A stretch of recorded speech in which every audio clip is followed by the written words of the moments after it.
ça avec moi pour faire un petit peu des poupou. Je l'ai acheté à Flying Tiger tout à l'heure. J'aimais bien ce côté un petit peu comme une fleur de douche en bonbon. Ouais, voilà. J'aimais pas trop la couleur que je trouvais un peu fadasse, pourtant j'aime bien le jaune. Mais avec ça. Alors voilà. Trêve de bavardage et on est parti sur les 11 jours. Alors toujours pareil, hein. Je connais pas les choses par cœur et je n'ai pas de prompteur. Peut-être qu'un jour j'investirai dans un prompteur, je ne sais pas trop comment ça fonctionne. Donc j'ai ma petite feuille sur le côté. Je sais que certaines personnes n'aiment pas trop quand on coupe cette liaison visuelle, mais je suis obligée de lire, donc voilà. Fait numéro 1 avec ces territoires et départements d'outre-mer. La France couvre 12 fuseaux horaires différents, plus que tout autre pays dans le monde. Et oui, en même temps, c'est vrai que entre la Réunion, la Guyane et plein d'autres endroits, c'est vrai que tout est très très loin. La Polynésie française, c'est très éloigné de la métropole, donc forcément énormément de fuseaux horaires différents. Je ne sais pas comment ils procèdent quand ils font les Miss France sur TF1, puisque malgré tout, il y a une grosse partie des gens qui doivent appeler, enfin ça comptabilise pour les votes. Et bon bah voilà, en métropole, en France métropolitaine, ça fait l'émission à 21h, mais j'imagine même pas à quelle heure elle passe par exemple à Tahiti ou en Guyane ou que sais-je en Martinique. Pas évident en fait pour avoir des appels. Parce que les gens sont peut-être au travail ou en train de dormir tout simplement. Donc je répète, avec ces territoires et départements d'outre-mer, la France couvre 12 fuseaux horaires différents, plus que tout autre dans le monde. Fait numéro 2. En 2018, les bistrots et cafés de Paris ont été inscrits au patrimoine immatériel de l'UNESCO. En 80 ans, le nombre de bistrots et cafés en France est passé de 400 000 à moins de 40 000 l'année dernière, soit une moyenne d'à peine un établissement par commune. Alors comme il y a de moins en moins, bah voilà, ça a été inscrit au patrimoine immatériel de l'UNESCO, car c'est quand même quelque chose de particulier les bistrots en France. Mais quelque part, bon, c'est vrai que ça veut peut-être tout simplement dire que les gens boivent moins d'alcool et finalement c'est pas une mauvaise chose pour la santé. Je sais que dans le village où habite ma maman, le village où est originaire toute ma famille, c'est un petit village de je sais pas combien il y a d'habitants, 2000, 3000, pas plus. C'est sûr que pas plus. Eh bien, il y a combien de bistrots? Dans le centre-bourg. Ouais, parce qu'en Bretagne on dit pas le centre du village, on dit le bourg. Mais quand j'étais petite, il y en avait bien plus, il y en avait bien 4-5. Donc, ça fait beaucoup moins de bistrots. Maintenant, alors aussi, je pense qu'il y a déjà moins d'alcool consommé, c'est une bonne chose. Mais il y a aussi que le pouvoir d'achat baisse et on sort peut-être un peu moins aussi. Je ne sais pas, les habitudes changent aussi. Fait numéro 3. Les croissants ne sont pas français. Ouais, c'est pourtant quelque chose qui est très caractéristique de la France. Les croissants, eh bien c'est pas originaire de chez nous. Les croissants ont été inventés en Autriche et introduits en France au XVIIIe siècle. Bon après je sais pas si j'ai jamais été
suffisamment assez de faits pour pouvoir faire un 11 choses que vous ne savez pas sur la ville de Paris. Je sais pas si ça peut vous plaire. Après, est-ce que ça fait pas une redite? Parce que je suis sûre que Paris ASMR a déjà fait quelque chose dans ce coup-là. C'est une chaîne que je suivais beaucoup il y a quelques années de ça, mais j'avoue que j'ai même plus les recommandations de sa chaîne. Alors je sais même pas s'il poste toujours en vrai. Mais je sais que c'est un amoureux de Paris, donc c'est fort possible qu'il ait déjà fait quelque chose. Mais bon, sur YouTube, est-ce que c'est tout le monde ne fait pas des redites de quelque chose? Bon, est-ce que ça vous tenterait un 11 choses sur la capitale française, Paris? N'hésitez pas à me faire part de si c'est une bonne ou une mauvaise idée. Après 8, il y a quoi? Après 8, il y a 9. Fait numéro 9. Alors, la frontière la plus grande que possède la France, est-ce que vous savez avec quel pays elle est partagée? Allez, je vous laisse 5 petites secondes. 5, 4, 3, 2, 1. Alors non, c'est pas avec l'Espagne, c'est pas avec l'Italie, c'est pas avec la Belgique, non, vous avez tout faux. C'est avec le Brésil.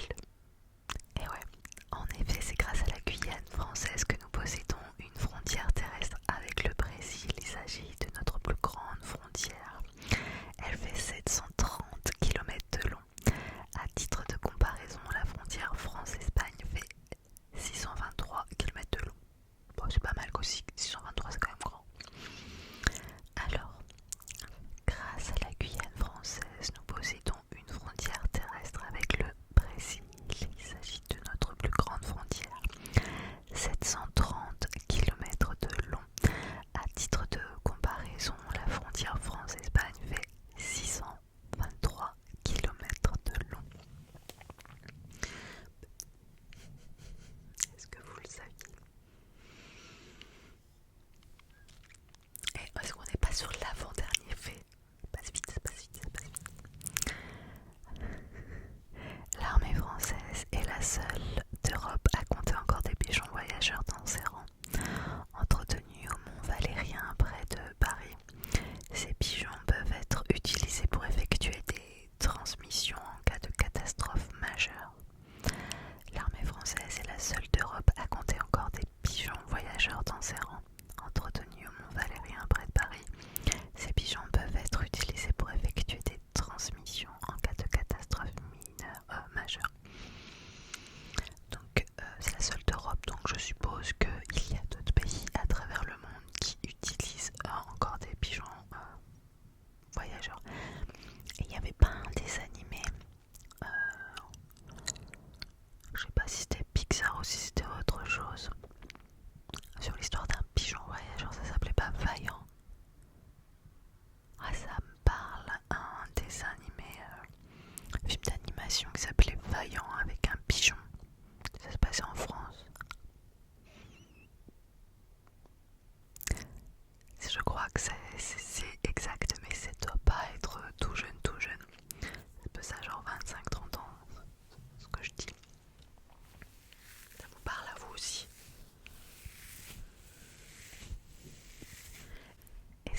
je vous souhaite le meilleur. Je vous souhaite une